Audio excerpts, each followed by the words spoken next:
Hello, good evening, everyone. Can I hope you're out there and you can see me as well. Good evening, everyone. And how was your day? How is your weekend? I hope your weekend went well. Thank you very much for taking time to join us today. And also, we apologize for the delay to start the meeting. It's due to some technical issues, but we are here right now. So I really want to appreciate all of you for taking time to be part of today's training. Yeah, for the Port Harcourt induction, it was a success. We want to appreciate those who participated in the induction today. We hope that you had a wonderful time. Yeah, some of you were expecting to see me, but unfortunately, I wasn't there. But it was a great event according to what they're saying. So we appreciate all of you and we congratulate you for your successful induction into the Hall of Fame of the Institute of Global Peace and Conflict Management. I especially welcome you into the fold. And now you are a member of the Institute of Global Peace and Conflict Management. So you do way to promote peace at the global level, at whatever level you find yourself. All right.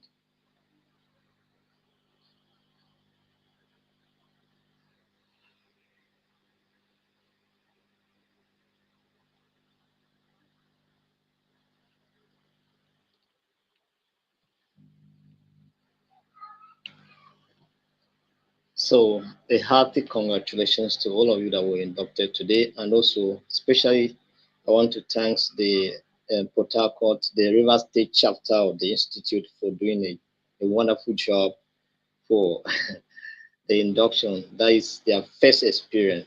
That was their first experience. They had not done induction before. That was just their first experience. That was their first experience, and they did well. All right. They wanted us to come, but we told them no way, we cannot be able to make it because of the number of people that were to be inducted. All right. Although they were close to 20, they were above 20. All right. So, but by and large, it was a success. And so we thank them. But next year, they will be doing that more often. So it will not be a challenge anymore. All right. So thank you very much. Um, Today, we'll be looking at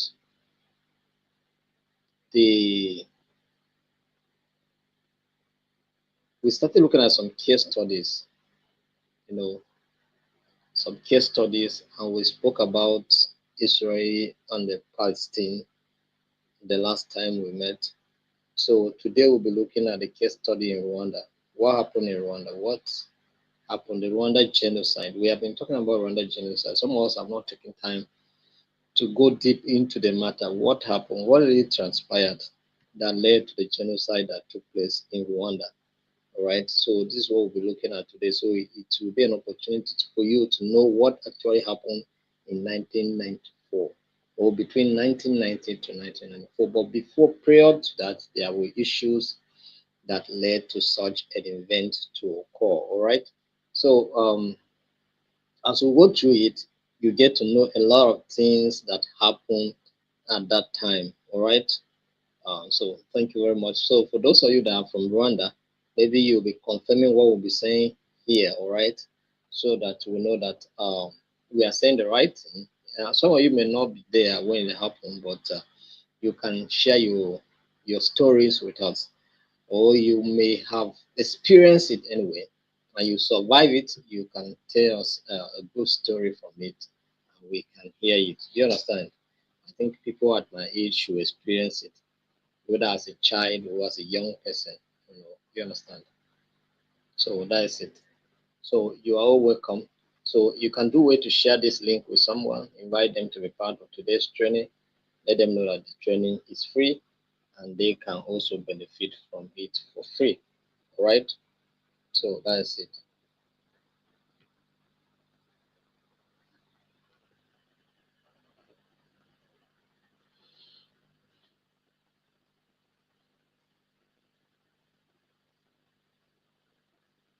So endeavor to share the link on your wall, inviting someone to participate in this training. Let them know that it's free. They're not going to pay anything. And of course, you too, you are not paying anything. So don't hide the news. Don't hide the story. Let everyone get to know what is here, what is happening here, so that they can also be a part of this thing. All right. So now we are looking at case studies. All right.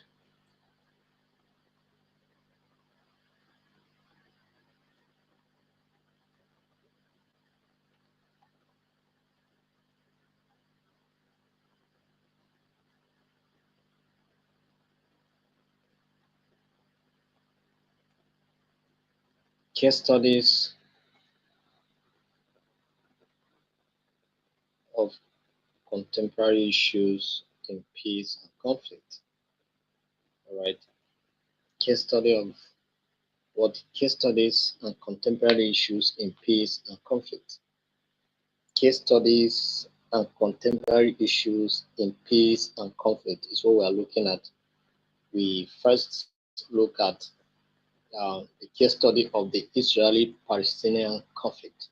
Today, we are going to look at the Rwandan genocide of 1994. What led to the genocide? What led to the killing of over 800,000 people? You understand? In 100 days, just 100 days, over 800,000 people died. So, what could have been responsible for such an incident? A lot of things, a lot of factors, complex issues led to what happened. And then the, you know,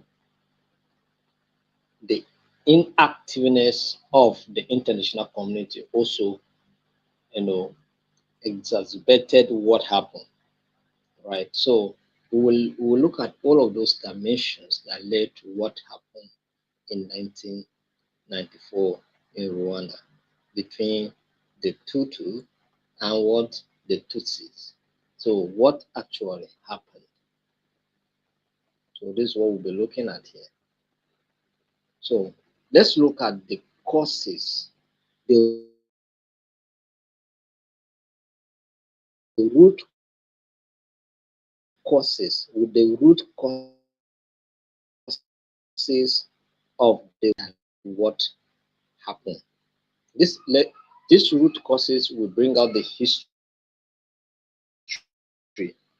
of the conflict or of the genocide. Do you understand?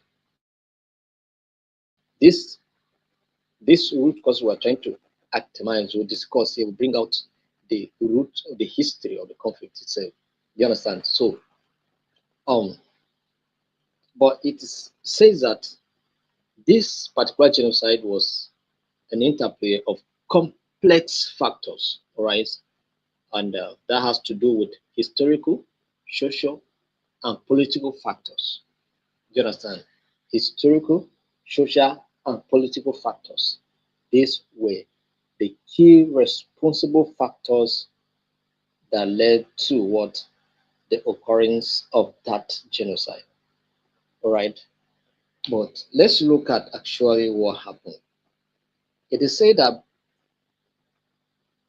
prior to the coming of the colonial masters, all right, before colonial masters stepped into Rwanda or the territory that was regarded as Rwandan territory, do you understand? There were a group of clans.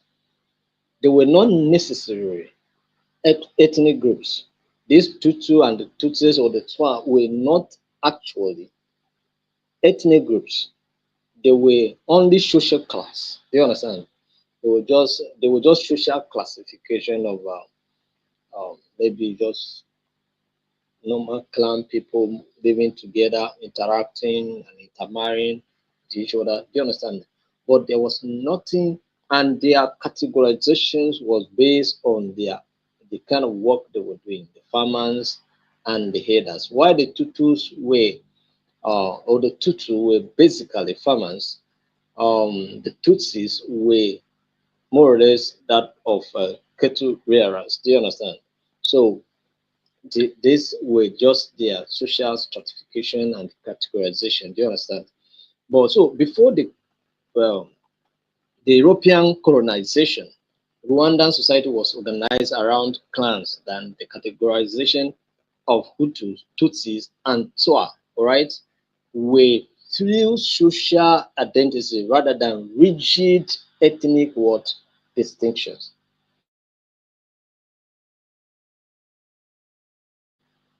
All right. So let's put that in mind because sometimes you understand it was not really an ethnic reason, but although initially it was not an ethnic matter, but the ethnicity of it was being pronounced by the colonial masters. The separation and the distinction, the identification of the difference and the separation and the rigidity of ethnicity was a creation of what the colonial masters. So, and you know, actually, Rwanda experienced um, colonial rules under Germany. They also experienced under Belgium. But Belgium was majorly the one that promoted this division. You understand? So the Tutsis were typically cattle herders. The Hutus were what predominantly farmers, and the Twa were forest dwelling hunter gatherers. Do you understand? Twa were just bush people, just basically hunting games and gatherings of game fruits and all of that. So um, they were coexisting, living peacefully, although occasionally differences here and there, but they were also intermarrying. Do you understand? Economic mobility allow individuals to move between these groups based on wealth and social status. Do you understand? So they were moving one another. So there was no friction, there was no issue at all. They were going on with the activities with little occasional tension here and there, just normal misunderstanding here and there. Do you understand? That ordinarily, even in the same tribal people, they used to have such kind of misunderstanding. Do you understand? So there was significant, intermarriages and cohabitations, and these groups share common language. They share what a common language and culture. A common language and culture. They share they share a common language and culture. Do you understand? They share a common language and culture. So there was no such kind of deep distinction among them, except the fact that some were farmers, some were herders. That is the one clan also was herders. That is the Tutu were herders, the Tutsis, cattle rearers, and the Twa were basically the bush hunters and all of that. So but for those that are from Rwanda, if you are telling us that this distinctive ethnic group, even right from time, you let us know. But we get to understand that it was the creation, the categorization, the distinction was the creation of the um, colonial masters. All right. So let's look at the legacy the colonial masters left. All right. So Germany ruled Rwanda as between 1897 to 1916, right? 18 what? 97 to 1916. Germany ruled Rwanda indirectly through what? Existing monarchical structures dominated by the Tutsi elites, right? So the Tutsi elites were the ones that you know, reporting to Germany. They were governing the territory and reporting to Germany. The colonial master, they came and they make use of the traditional rulers. Do you understand? The monarchs, they were the ones that they took advantage of them and then get to the people. Do you understand? So because the traditional rulers at that time exercised enormous power. Do you understand? So if you want to get the attention of the people, you have to go through them first. So when they came, they were able to topple them, get them on their side. Even when the likes of King Jaja or Popo resisted, they were still eventually captured. Do you understand? So these Germans were using this elite, the Tutsi elite, all right? So this reinforced Tutsi political and economic advantage. You understand? One, they were cattle rearers, so making so much money, and of course, this give them a lot of opportunities to continue to be in power. All right. So that was the era of Germany. So as of the time Belgium take over, the the Belgian rule, which lasted between 1916 to 1962 when Rwanda got their independence. Belgium implemented policies that entrenched divisions. I get a point now. Implemented policies that entrenched what divisions between the Hutus and the Tutsis. You understand? So now the ethnic classification now. I get a point now. This issue now is coming out now. Ethnic classification. Now the Belgians introduced identity cards. That those identity cards in the 1930s, formalizing the distinction between the Tutus, the Tutsis, and the Twa. Do you understand? So this is what happened.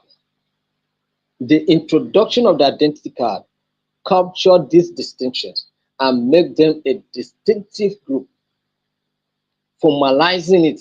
Do you understand? As distinctive what groups. So now, if you look, I don't know, I've forgotten the details on our national ID card, but I think our national ID card also have this kind of identification, this kind of classification that entrench the division in our system. And so that's the reason why we see, first and foremost, we look at where we come from before considering the fact that we are Nigerians. Instead of looking at us as Nigerian first before where we come from, we look at where we come from first before Nigeria. And our identity cards are also portraying where we come from. Worst, even our names.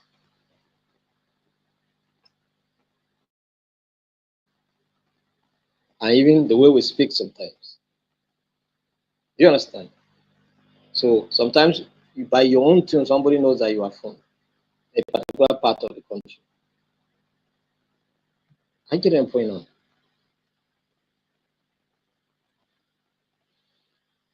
So this identification card bring out this classification, the Tutsis, the Tutu, and that was the mark of formalization of this division.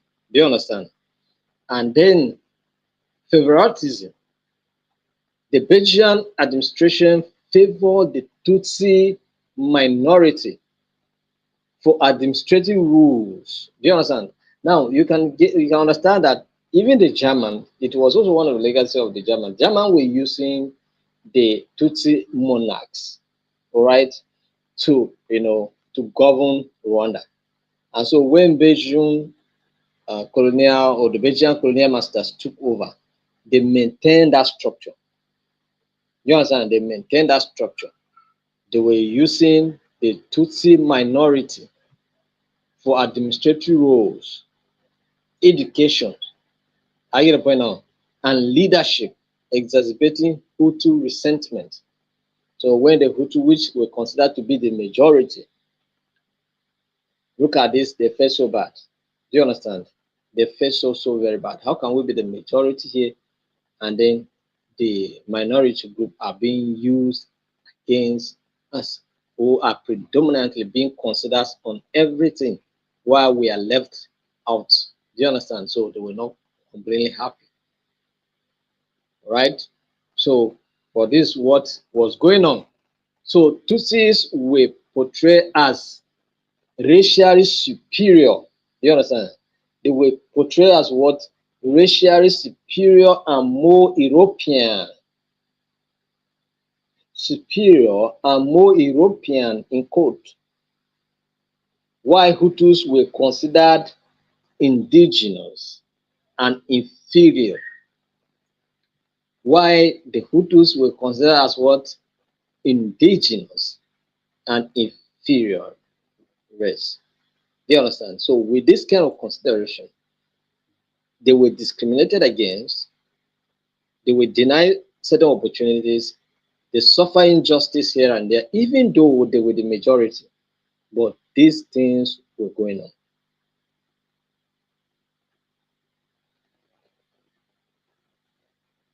I get what I'm saying now.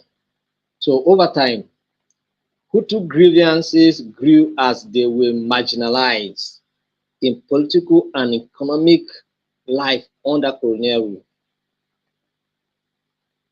You understand? So they were marginalized, suffer injustice here and there, and they were not happy with what was going on. They were practically not happy with what was going on. So let's look at the post-independence. The post-independence. Now, where the German colonial masters left, the Belgian masters also left now. We have gotten our independence. We are on our own now. So what happened? Post-independence power struggle. Now we have successfully talked about the pre-colonial and the colonial period. What happened? Do you understand? I told you that before the colonial masters came, these people were living as clans. They were living and they had everything in common. Language, culture was common. Do you understand? And then but they have this social stratification, um, like okay, the Tutsis, and so on, and basically they were being categorized based on um, um, their specialization, like cattle rearers, farmers, and the hunters. Do you understand? And then the colonial masters came and began to promote a certain particular ethnic group, maybe find favor in one of the ethnic group, probably maybe because of some certain factors. You understand? And then they prefer to work with a particular ethnic group or a particular group rather against the other, and then pronounce this to a point that it became a division as distinctive ethnic groups. So this is where we are. And now we come to the post-independence power struggle. So Hutu revolution, right? There was a revolution that took place in 1959 to 1962, all right? So this led to the independence of what? Rwanda. Now, in the late 1950s, growing Hutu resentment led to the Hutu revolution, during which Tutsi elites were overthrown because they were even the majority. Do you understand? The Hutus were the majority, and even till now they are still the majority. And so violence erupted with tens of thousands of Tutsis killed and many more fleeing to neighboring countries such as Uganda, Burundi, and Congo. So they flee, they left. Do you understand? They flee and left, and then the Tutsi now took over power. So Rwanda gained independence in 1962, and a Hutu-led government came to power under Gregory Kayibanda, who institutionalized policies that marginalized the Tutsis. I get a point now. So the table have turned now. Under the colonial masters, it was with the Tutsis that were in control because the colonial masters were using them. But now they have gotten their independence. And of course, by population, these people were more populated than the Tutsis. So the system automatically was to favor them, as the political system is based on the majority rules. Do you understand? So, and then they even make it worse by introducing policies that will keep the Tutsis where they belong permanently. Do you understand? As they say, let's keep them where they belong. So they make policies that will keep them where they belong. So it was their time now to also to make sure that they create system that will favor them, imbalances that will make they will use those imbalances to perpetuate their control of the government and the system. Do you understand? Just like it happens in Nigeria here. You know, there are imbalances that help certain groups to continue to perpetuate in power. Do you understand? And manipulate the system and rise to power. Do you understand? So that is what it is. So this was what they were trying to do in, or that's what they did instead in 1960 to going forward. So a Hutu president was there making policies that were, marginalizing the Tutsis. All right. So now let's look at the cycle of violence that occurred as a result of what was happening, right, between independence and the 1994, which is the genocide. Periodical massacres of Tutsis occurred. Do you understand? So often justified as preemptive measures against perceived Tutsis war threats, because already they were considered as the elite. Do you understand? They were more favored. So they also have resources. They had opportunities. They had connections. So anyone that seems to be a threat automatically they were taken down. Do you understand? So those kind of violence and those kind of attacks, those kind of threats, those kind of intimidations were there. Do you understand? So they continue the Tutu now continue to perpetuate themselves in power. Do you understand? So the Tutsi refugees in Uganda. Now I told you that as when the Hutu revolution between 1959 to 1962 happened, what happened? The Tutsis flew from Rwanda into neighboring countries like Congo, Burundi, and Rwanda, right? And Uganda, right? So they were there as refugees. Do you understand? They were there as what refugees. So the Tutsi refugees in Uganda and other countries form rebel groups, rebel what groups, rebel groups, including the Rwandan Patriotic Front, RPF, Rwandan what Patriotic Front, RPF, aiming to reclaim homelands. Aiming to do what? Reclaim homelands. I get a point now. Now, these people were pushed away, but this fighting spirit did not die. They say we cannot continue to remain as refugees in foreign land. We must go back and take our homeland. So they formed a rebel groups, and maybe they must have gathered resources, must have, because bad way they were elite, they were in government, they had connections. I get the point now. So, and it was easy to also rehearse with the colonial masters at that time who left to support the activities. Do you understand? Since they were being favored. So it was easy for for for them to rehearse with them and then also get whatever support they need from them. Do you understand? So it was not an issue. I get the point now. For them to get whatever they wanted.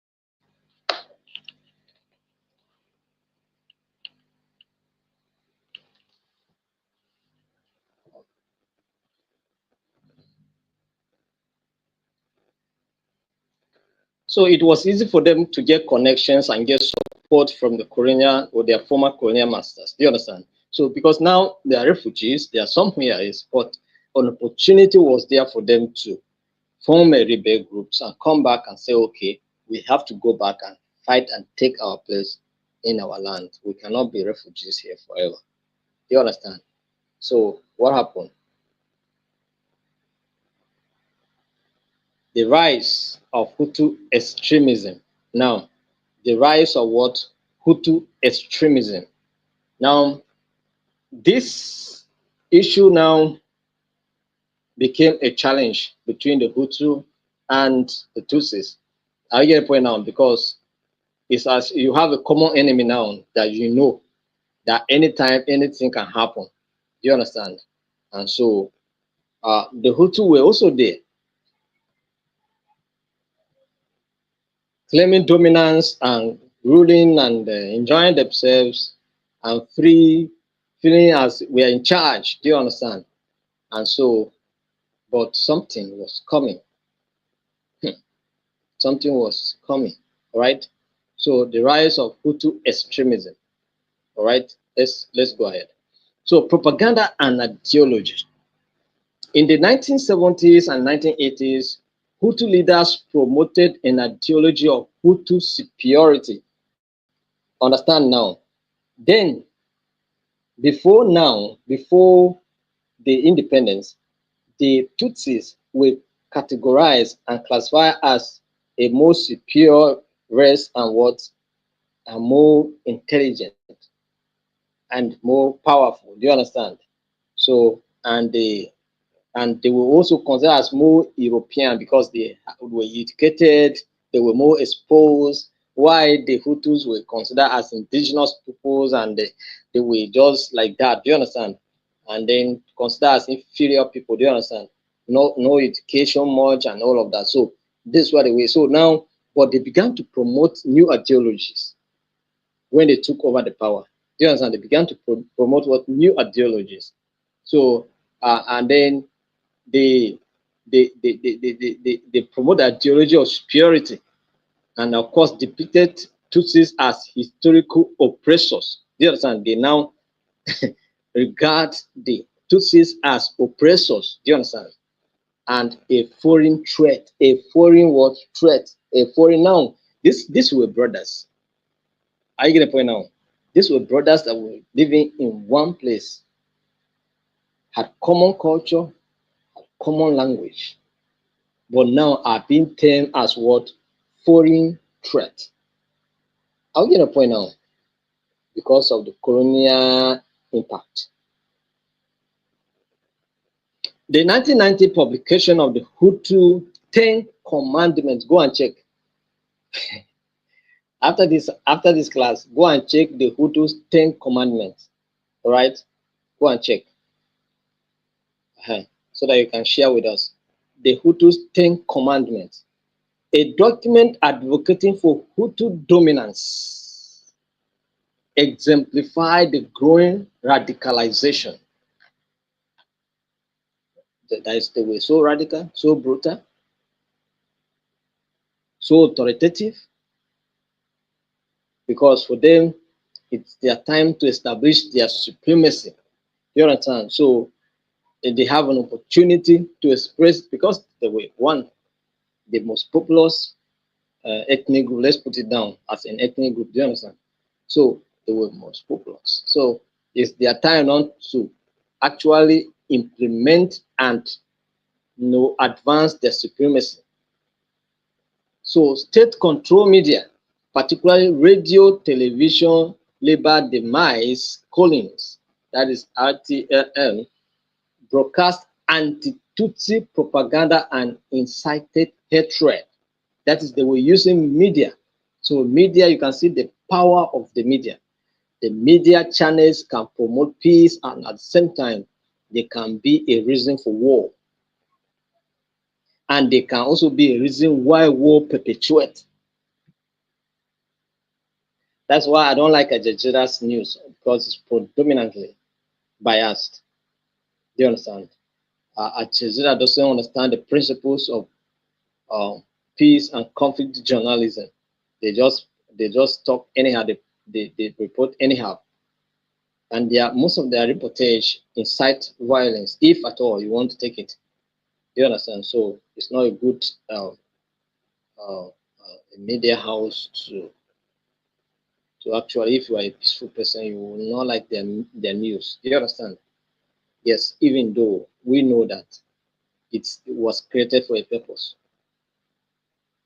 It's more or less like the Arab media, and they needed that to, you know, so that so many of the atrocities, so many of the things going wrong can also be aid, and then they can fight for their freedom and their place in the world, in the global space. Do you understand? Because the Western media were dominating everywhere, so this was created predominantly to make sure that it bring out the Middle East and advance the Middle East and the cause of Middle East to the world. So they're doing their job anyway. They're doing their job and the purpose for which they were created. So we cannot blame them. Do you understand? So let them do their job. So economic declines. So by the late 1990s, Rwanda faced severe economic hardship exacerbated by falling coffee price. Do you understand? So it maintained exports, its main export and what? Overpopulation.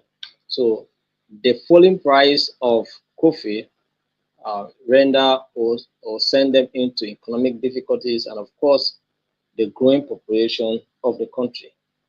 So we also some of the reasons.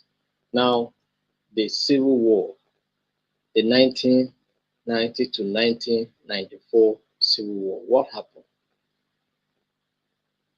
Now there was a division. Some people were considered as foreign world threats. Don't forget, foreign world threat. Those were the Tutsis that were refugees now.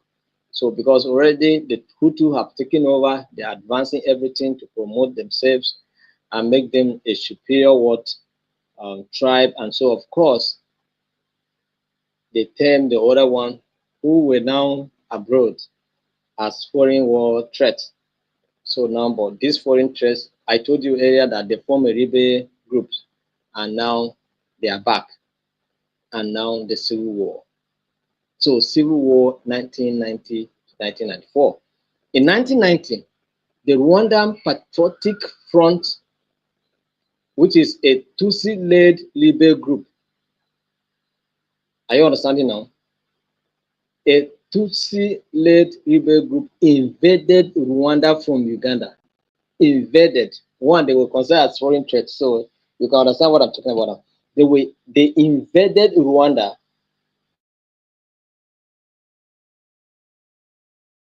seeking what? Seeking to overthrow the Hutu-led government. That was the target. Because they say we want to come and reclaim our land, our homeland. So the target was to overthrow the what? The Hutu-led government. So what was the result? What was the result? The Rwandan government responded with mass arrests of Tutsi and intensified anti-Tutsi propaganda, portraying all Tutsi as accomplices of what? The RPF. Now, those that were left behind has to suffer the consequences of the actions of RPF. So massive arrests because they felt that those that were at home connive with the ones that were refugees to carry out what happened. So they began to arrest and then promote anything against anything Tutsi was just a bad one. They don't want to hear anything. So medias and every instrument they could use to make sure that the Tutsi would put where they belong, they use it. Do you understand? So so what happened? What happened is that when this came and these arrests were going on, there was a call for peace agreement so that peace can return and maybe these people can come back. Do you understand? So A peace agreement, the Arusha Accords, Arusha, the Arusha Accords, which took place in Tanzania, was signed in 1993, but ex- ex- extremist factions within the Hutu government opposed its implementation and began preparing for genocide. Do you understand? So even though a peace accord was signed, but now we told you the rise of what the Hutu extremists. All right. So even though the peace accord was signed, but the extremists of what the Hutu ethnic group say no, we will not accept this. We will not accept that. So what happened? Now there was a trigger. Something happened that led to the genocide. On April 6, 1994, the plane carrying President Habyarimana was shot down, killing him and the president of Burundi. You can imagine, two presidents were killed. The aircraft carrying President Habyarimana was shot down, killing him, and that's the president of Rwanda, killing him and the president of Burundi. This event acted as the catalyst for what? For the genocide. Now, a president of the Hutu, that is a leader of the Hutu origins, was killed, who was the president. And also a neighboring country president was also killed. And so the Hutu take this attack as a confrontation they will not let go. They must respond. Do you understand? And the response was very, very, very, very heavy. Why the perpetrators of the attack remain unknown, because the Tutsis did not claim responsibility. So, but the Hutu assume that they have no any other enemy to do this except the Tutsis. And if at all, maybe they may have, or maybe an enemy from within could have done that, but they didn't put into that consideration. They consider that they have a common enemy, which is the Tutsi, and this could have been done by them. So it's to just face them and settle scores and settle matters. Do you understand? So the Hutu extremists blamed the RPF and used it as a pretext to launch coordinated attacks on Tutsis and moderate what Hutus. That is the way attacking both, but their major concern was on what the Tutsis. So massive attacks.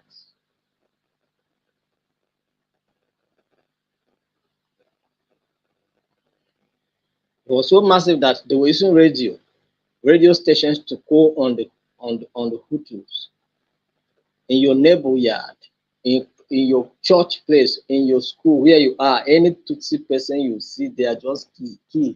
Use matches, use anything, any instrument you find near to you, just kill them. They will send it on radio stations. So neighbors were fighting neighbors. Friends would turn against each other. So it was a very terrible situation. Now let's look at the role of the international community or the international actors in this matter when the matter was going on. What was the role of the international community, the international actors? Because before we got to this place, there were early warning signs. Right, we talk about early warning systems, right, the other time. So there were early warning signals to show that this thing needs intervention. Even though we had on ground the United Nations peacekeeping mission that was there already, but because of the Arusha Accord, they were there to witness and observe the implementation of the peace accord. They were not there for any fight, for any struggle. So they were not empowered to even intervene in anything. Do you understand? So let's look at the role of the international actors during the Rwanda genocide, right? You know, the role of the international organizations or actors was the kind of if you look at it critically, you look at some level of inactions, level of indifferences, and inadequate intervention. Do you understand? So these are the issues. So because there were clear warnings and there were evidences here and there, mass atrocities, but the international community were still oblivious. They were just ignorant of what was happening, or they did not want to take it seriously. Do you understand? And so these things were going on. So let's look at what the United Nations did. Okay, United Nations Assistance Mission for Rwanda, UNAMI. The UN established an assistance mission in 1993 to oversee the implementation of the Arusha World Accords, which aimed to end the civil war between the Rwandan government and the Rwandan Patriotic Front, that is the Hutu and the Tutsi. Inadequate mandate. UNAMI, that is United Nations Assistance Mission in Rwanda, was a peacekeeping mission, not a peace enforcing mission. Do you understand the difference? I think we'll talk something about peacekeeping and peace enforcement there. So we say that peacekeeping is a group of either prisoners or civilians lightly armed to oversee the implementation of a ceasefire agreement. But peace enforcement is a situation whereby the United Nations or whatever intervention power that is coming to intervene in the matter comes with force to enforce peace by all means. That is, there must be restoration of peace by all means. If by power we give you power, do you understand? So they are well equipped, heavily armed, and ready for any eventuality. Do you understand? So they come in that direction. That is when we're talking about peace enforcement, they come powerfully.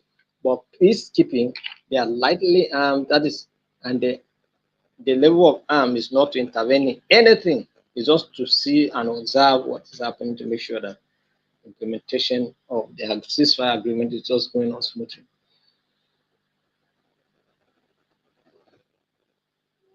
So, but whatever United Nations provided as peacekeeping mission was inadequate.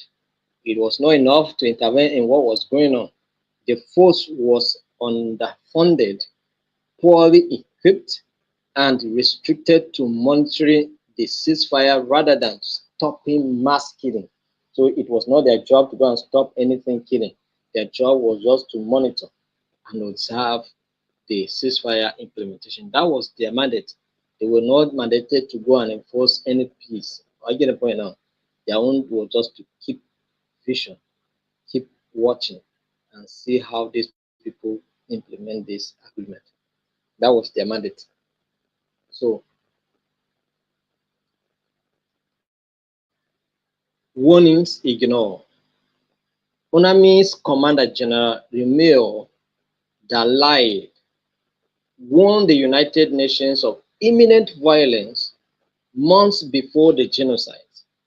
In January 1994, Dalai sent a fax, the genocide fax, detailing plans for mass killing and requesting permission to seize weapons. Permissions to do what? Seize weapons from the rebels or from whatever group. The request was denied. You see, you know, the complicity of this issue. The United Nations here also are at fault. Do you understand? Because they were true enforce that, but no, no way. They refused to take advantage of the of the report and do something. Rather, the request of this general was ignored. Failure to reinforce when the genocide began. When the genocide began, the United Nations reduced its troops instead of reinforcing people to come and help and maybe increase the mandate of the mission or the purpose or use the force on ground and change their mandate from just peacekeeping to peace enforcement. They did not do it. You understand? They rather withdraw their troops. You can imagine. So it was like it's a coup. They were just planning a coup. What was the essence? So they withdrew their troops instead of increasing it. So after the murder of 10 Belgian peacekeepers, the United Nations Security Council withdrew most of UNAMI's forces, leaving only a symbolic presence. Nothing else. They withdrew all their forces, they withdrew everything that they kept there. So what happened? A belated resolution in May 1994 authorized an increase in troops. That is after they withdrew. They now felt that we shouldn't be withdrawn. Rather, let's do something. So a resolution was passed, and then they decided to increase the troops and return back again. But by the time they arrived, the damage was already done. You understand? Because the civil war the civil war lasted for only 100 days, only 100 days, and over 800,000 people. I told you they were even calling on radio stations. That is, if as I'm here now in my house here now, my next neighbor here now, if I pussy, I will just go and kill you. If you are still around, oh. If you run to church, we'll go and kill you. Run to mosque, we'll go and kill you there.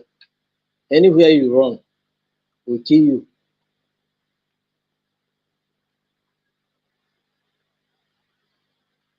So this is what happened.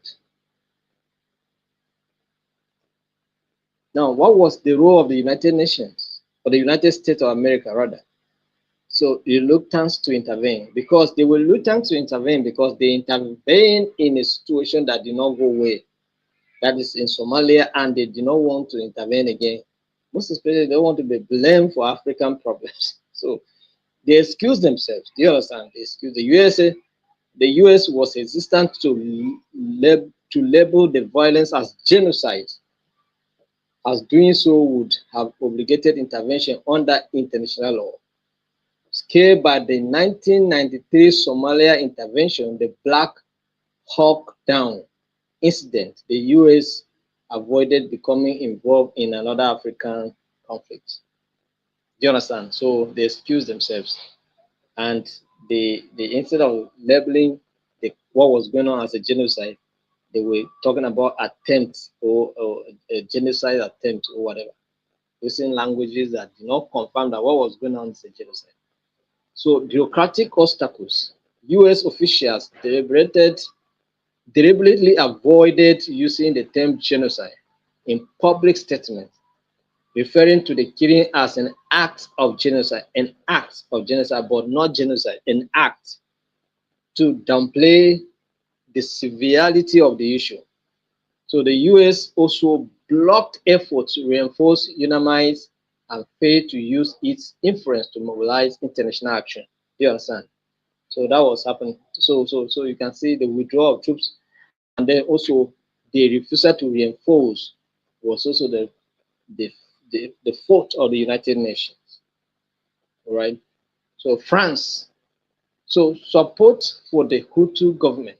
France has strong ties to the Hutu-led government of President Juvenal Habarimana, and provided military and financial support before and during the genocide. France supported Operation Noiraut in 1990 to 1993, a military mission aimed at bolstering the Rwanda armed forces during the civil war with the RPF. So now you can see there were also other interests in place. And of course, you never can tell who shot the president down with the president of Rwanda. You understand? Because there were other forces on ground, but they were just looking for an opportunity to escalate the conflict. And the killing of the president and his neighbor president was also a reason enough to escalate the conflict. Supported and key for conflict to continue. Do you understand what I said? I said supported and killed so that the genocide will happen. That, that is colonial masters for you. It's like the devil giving you bread by the right hand and collecting it by the left hand. So Operation Tokyo's in 1994 June, France launched Operation Tokyo's, a military intervention ostensibly to create a safe zone in southern Rwanda. That is, the aim was to continue to protect the Hutus. So critics accused France of protecting genocidal Hutu leaders and allowing them to escape into what neighboring countries, prolonging instability in the region. You see, colonial masters cannot help you to kill yourself. So Belgium legacy. Colonial legacy. Belgium colonial policies of ethnic classification and favoritism exacerbated Hutu Tutsi divisions, laying the groundwork for future violence. Withdrawal of troops after the murder of 10 Belgian peacekeepers in the early days of the genocide. Belgium withdrew its troops, further weakening UNAMID's ability to respond. So this withdrawal signals a lack of international will to confront the violence and embolden what the perpetrators of the genocide. So when the genociders look at it that okay, nobody is willing to come in, or nobody is coming for the aid of the Tutsis, so they began to even use radio station, call people, use matches, use any weapon close to you, next to you. It's a weapon of destruction. Just go ahead. Do you understand? And this war. So the Organization of African Union, what did OAU then did? They could not do anything practically because they were largely, incapacitated. They lack resources to do anything. Do you understand? Just that some neighboring countries were assisting to manage the humanitarian crisis, but nothing much. The media and public opinion, lack of media coverage. Western media initially failed to report the full scale of the atrocities, focusing instead on the civil war between the Rwandan government and the RPF. The framing of the crisis as tribal violence downplay its systematic and genocidal nature, reducing public pressure on governments to act.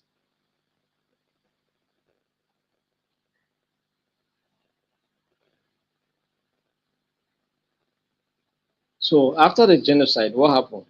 Humanitarian aid were coming, international actors began to come in, intervene, and then provide helps, all right, helps in terms of trauma healings and so many other stuff.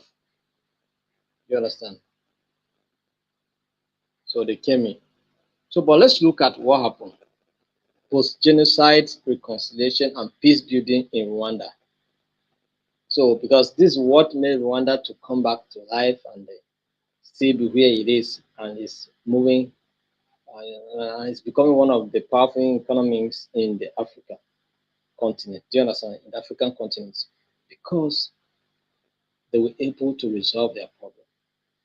Even though there were little complaints here and there, but they took the bull by the horn to face their truth and resolve the matter.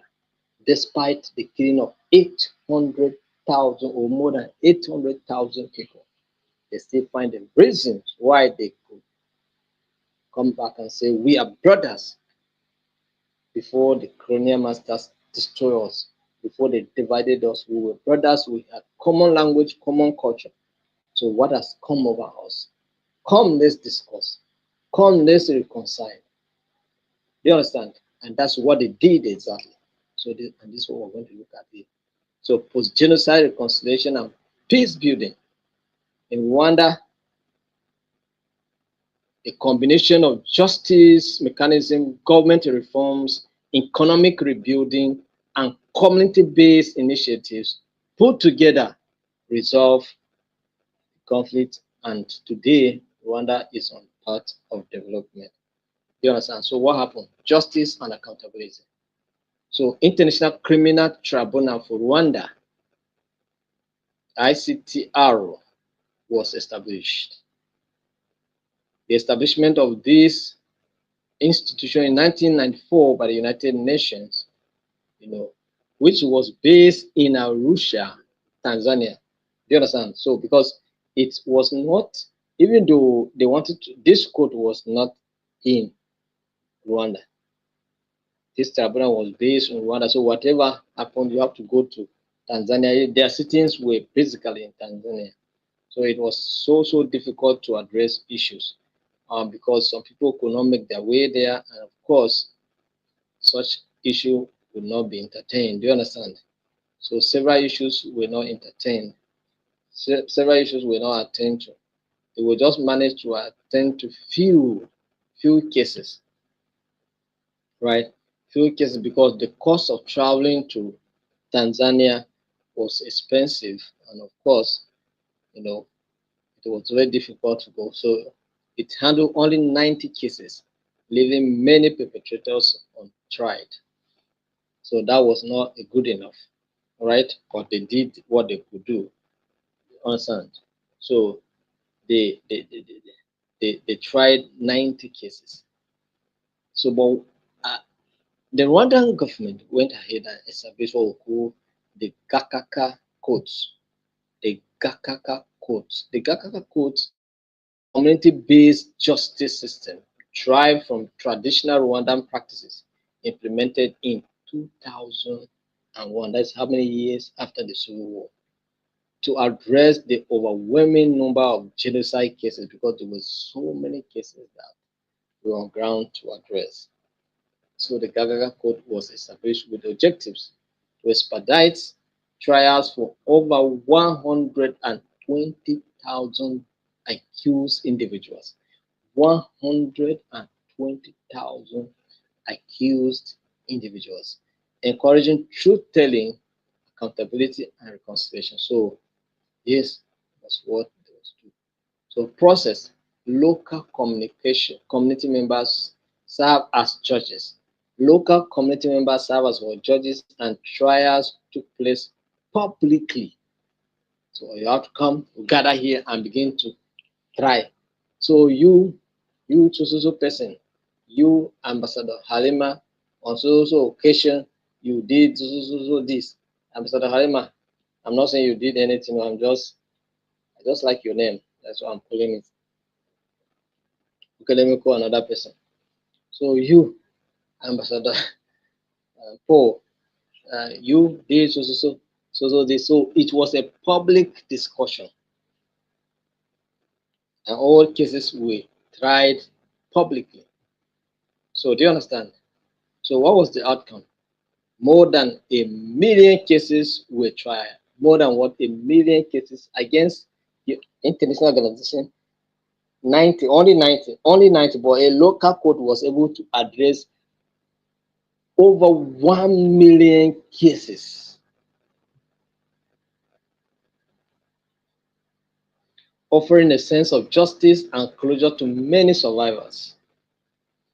So those that survived, they receive justice, even though there were criticism of biases, lack of legal representation, and occasional miscarriages of justice.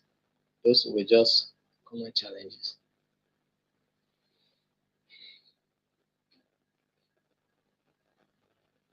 Local and national reconciliation efforts. The government promoted forgiveness and coexistence, discouraging revenge and retaliation. It's a responsible, that's just what a responsible government can do. Unlike our own here after the Civil War in 1963, 19, to 19, 1966 to 1970, it is just a bad situation. We promote division openly, we don't care. But we say we are one Nigeria. But no, no, no, we are not one Nigeria. We are a divided, multi-divided Nigeria. Our oneness is questionable every day, anytime. You understand? In political appointment, you see the division. In civil service, you see the division. In educational system, you see the division.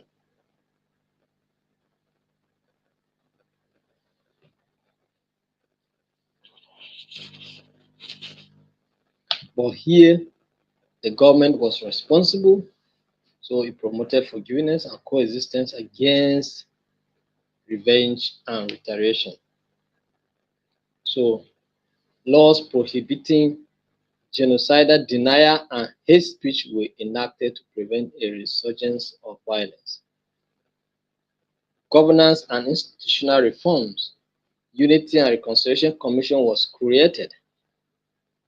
All right. It was established to promote national unity and address divisions. You understand? National unity. So we need a truth-telling commission in this country. National Reconciliation Commission. We need it in this country. Their job should be focused on reconciling the warring ethnic groups in Nigeria. The job on national orientation is national orientation is cannot do this job. We need a better institution that will particularly handle this matter. Conduct public education campaign on reconciliation and coexistence. So abolishment of ethnic identity card. You can see, a government that want to move forward. Truth. So the government banned the use of ethnic labels, Hutu, Tutsi, Twa, in identification documents, promoting a unified national identity. Are we together now? Democratization and political stability. A new constitution in 2003. We also need a new constitution in Nigeria. We must sit down and draft a constitution that is people oriented. You understand? And then that will address some of these challenges that we're facing. So emphasize equality, democracy, and the prohibition of ethnic what discrimination. The prohibition of ethnic discrimination. Although our own here will say it, but it's by lip services. There's nothing true about it. So while Rwanda has achieved stability, critics argue that the political space remains tightly controlled under President Paul Kagame's administration. And you know what? Kagame is a Tutsi. So it's like the power now is in the hands of the Tutsis. But are you hearing killing? Are you hearing any retaliation? Are you hearing any policies that is moving against the Tutsi? Even though Kagame has been in power for a very long time, nobody formed a liberal group to go and attack again. Even the majority group is not forming because the issue of division has been destroyed. Do you understand? Division has been destroyed, so they consider everybody as one. We are one nation. We want people, common language, common culture. So why should we? We have division, have this identity. So that was destroyed. So there was no need. So nobody's worried. And that's why the guy is still in power for long. Do you understand? Because nobody cares who is there. And don't care to know whether you are Tutsi or you are Hutu. But someone is there. That's all.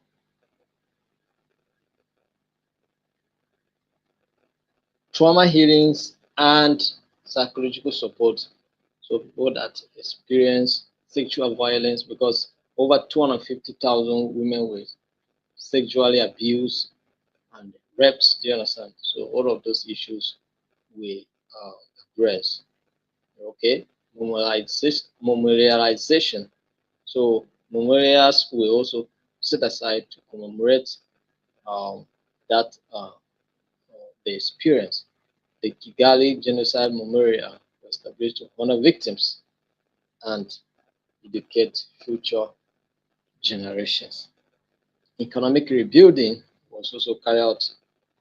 Remarkably, Vision 2020 was established to bring development in Rwanda. And of course, Rwanda has been doing just that. Promotion of reconciliation through cooperative survivor and former perpetrators were encouraged to work together in cooperatives, particularly in agriculture and small businesses.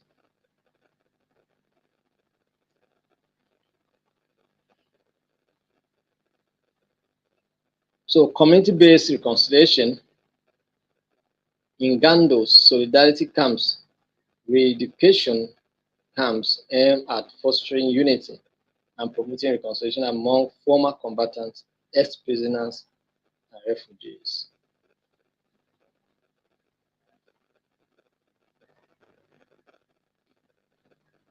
Youth engagement programs were introduced to involve youth in reconciliation efforts, ensuring that the next generation internalize values of unity and peace. Role of religion and civil society. Religious institutions play a significant role in promoting forgiveness and healing, despite the controversial role during the genocide. Civil society organizations provided platforms for dialogue, trauma healings, and community rebuilding. You understand? Challenges and criticism. Authoritarianism. Critics argue that while Rwanda has achieved remarkable stability and economic growth, political freedoms and dissent are restricted under Kagame's leadership.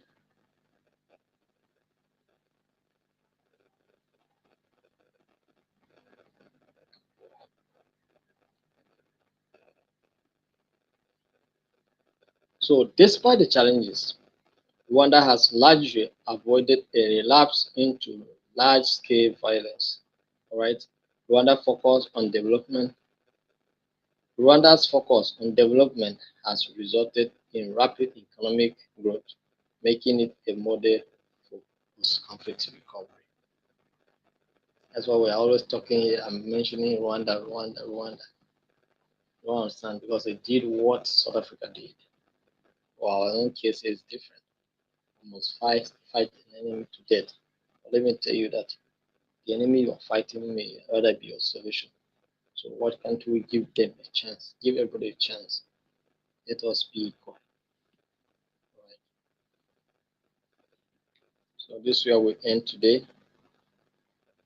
Any question? Any contribution? Any question? Any contribution?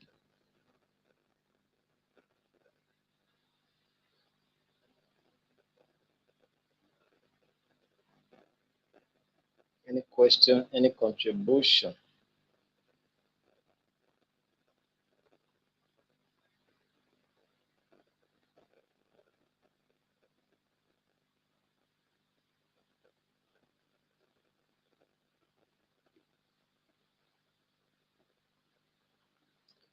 Good evening, sir. Can we please get a complete slice on the entire program? Yes, we will give you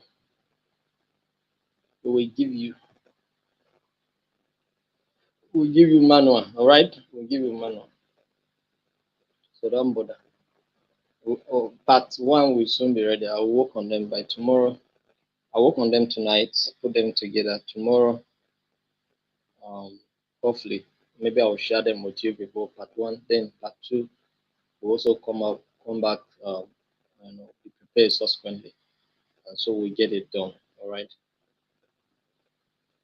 Why is it that almost all the countries colonized in Africa by the colonial masters are at war and they also incite conflict? So you think they love you, Abby? They don't love you. You must love yourself and help yourself. If you see in Nigeria here, there was no need to. I don't think there was any need for the amalgamation that took place in 1914. You understand, of the Southern Protectorate and the Northern Protectorate. But the organization and the bringing together of the two protectorate was for this kind of experiencing were happening now. They believe that our unity will be a threat to them because Nigeria being the most populous country, if Nigeria can agree and Nigeria have a one purpose and have a one focus, then Nigeria can beat any economy in the world anytime, any day. So it's better to make Nigeria belong to where they are. And you see, one thing again is that you see one of the tribes in Nigeria, all the tribes in Nigeria have their own potentials. Do you understand? They have their uniqueness. All right. In terms of farming and in terms of agriculture, the northern part of the country has the ability to be productive in agriculture. You understand? And this is something that we need to do well. When it comes to industrialization, then the Igbos have it. And one thing that moves a nation is industrialization, it's nothing else. Yes, we need agriculture so that we can eat and industrialize. And if we can give the Igbos opportunity to also govern, do you understand? Then it can complete us. We are eating food. We are going to school, which the Yorubas have education. We are well educated. We have brains there. We have food to eat, so to say. If not because of Boko Haram, we have food to eat.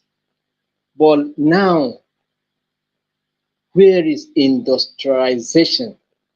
And that's what can make Nigeria powerful. And then they say, don't give them.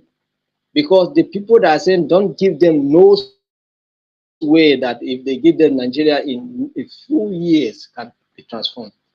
Nigeria can become something else. Do you understand? And they don't want to give it. So that's why they are promoting this division. Whenever someone is coming from that end, coming with good ideas, they say, no, no, no, no, no, no, no, no. Come to Chatham House. Come to Chatham House. All of you should come to Chatham House. Come to Chatham House. Let's discuss. No, no, no, no, no, no, no, no, no. We cannot. We cannot give this one. It's too wise. It will give him problem. Rather, cause division. Cause division. Use religion. Use everything. Some will come and sponsor groups and give groups money and begin to make noise. Some begin to call press conference and say all manner of things. Dangerous pronouncements. Do you understand? Individuals. Dangerous pronouncement will say don't vote.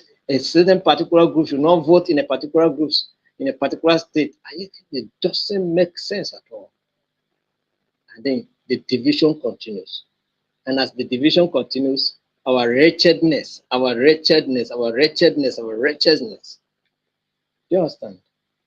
Because but that's what they want. So don't think that they loved you. The colonial masters loved you. No, they did not love you. They love your resources.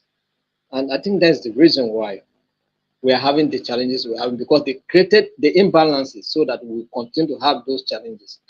They were not doing this to unite us, they were doing it to create the challenges because they know that if we are on our own, that's why you can see Botswana is a very small country, all right? But Botswana is a very strong economy. Do you understand? A US dollar to one Botswana polar is about 13 polars. Do you understand? How much is Naira? 1,700 Naira per $1. So you can see the difference. But even though Botswana is a very small country, but strong in economy, you understand? Nigeria is one of is the most populous country in Africa, most largest economy in Africa. But see our naira dancing ashoke. Today is going up, today is going down, tomorrow where it's going, you don't even know whether naira has a future or not. So all these things are caused by these imbalances. So it's left for us, first and foremost, to call for a national reconciliation and say, tell, just tell ourselves the truth that we have been misled. We have been misled. We have been put in disagreement and in antagonism. So we keep antagonizing ourselves and then we are moving nowhere. We turn around and fight and return back to square zero. Do you understand? When Jonathan was say, oh, if we allow this guy to come back again, it will be so challenging. So let's bring all manner. They bring all manner of creations. They bring all manner of step propagandas, and you can imagine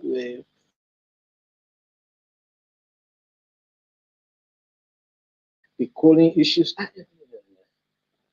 Or they return our gaze with all factors just to make sure that things did not work. And then the change came. So the change, I think we are all enjoying it.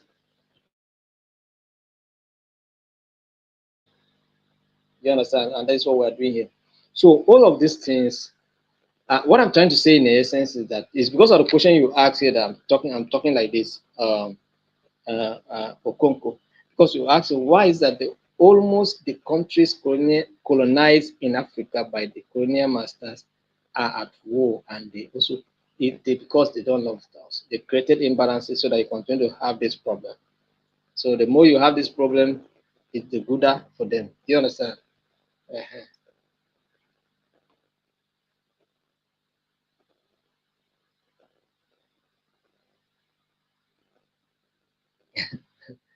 Somebody is asking me, so permit me in asking how the entire world can have a peaceful atmosphere for living, especially during war in Ukraine and Russia. Also, we have reliable source that Ukraine produces over 80% of war wheat supply as drive demand of other products. Yes, they produce the largest grains in the world, and because of that war, you see the cost of food is high. Do you understand? Cost of food is high. It's affected global food supply chain, and so it's whatever is affecting systems here and there. And the war between Russia and Ukraine, I'm confident that Trump will be able to put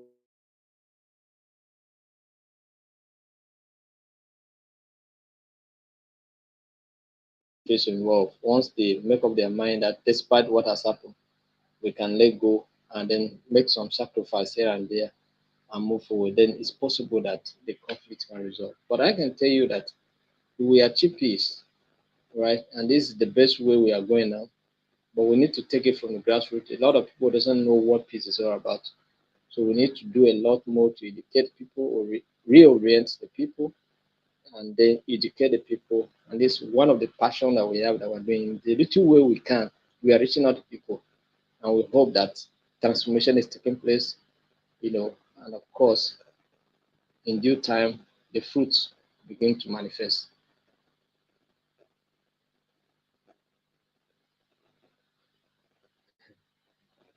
So somebody from South Sudan is saying something. He's saying that how we South Sudan can also focus on development rather than tribal wars, intercommunal conflicts. The war in South Sudan is the war of leadership, and the leadership has to also do with tribal intrigues inside. Do you understand? There are tribal connections inside, but it's basically a political war. Who controls what? You want to all be in control of the resources of the South Sudan. You understand? You fought for your independence. Now you got your independence. and then you seceded from Sudan, and now you are messing up there. Everybody wants to take charge. Everyone to be in control. So you cannot be one. Must be control at a time. So once they begin to understand this thing and begin to forget about their interests and focus on their development, we will not have conflicts in South Sudan. What is going on there is some of these things that we're talking about there. Do you understand?